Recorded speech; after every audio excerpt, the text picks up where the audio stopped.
Bilan li l-Ukrajina tkompli s-saħħa l-istrutturi amministrattivi u soċjali tagħha filwaqt li taf il-konsegwenzi tal-gwerra Russa, il-Kunsill tal-Ewropa qed iwettaq pjan ta' azzjoni permezz ta' fondi miġbura minn stati membri. F'laqgħa fil-Lussemburgu, deputat Prim Ministru, Ministru għall-Affarijiet Barranin Ian Borg, ħabbar illi Malta qed tagħti għajnuna finanzjarja f'appoġġ lil dan il-pjan.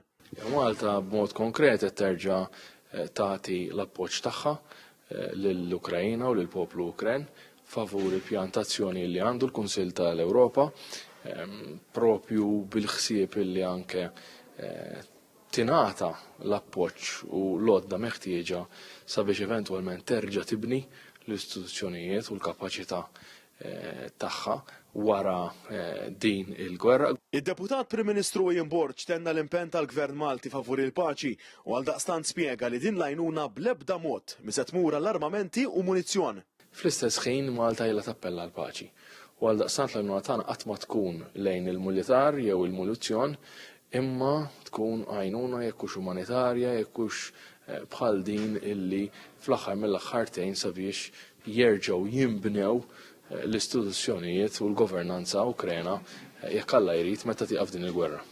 Fil-fatt, matul il-laqgħa ġie spjegat kif dawn il-fondi se jkunu qed jappoġġjaw lill-Ukrajna f'diversi ħidmiet fosthom pariri legali, taħriġ u appoġġ lil diversi awtoritajiet sabiex jiżguraw il-ħarsien ta' drittijiet tal-bniedem, tisjieħ tad-demokrazija u s-salt ta' dritt, għajnuna lil vittmi ta' traffikar tal-bnedmin u għajnuniet oħra simili.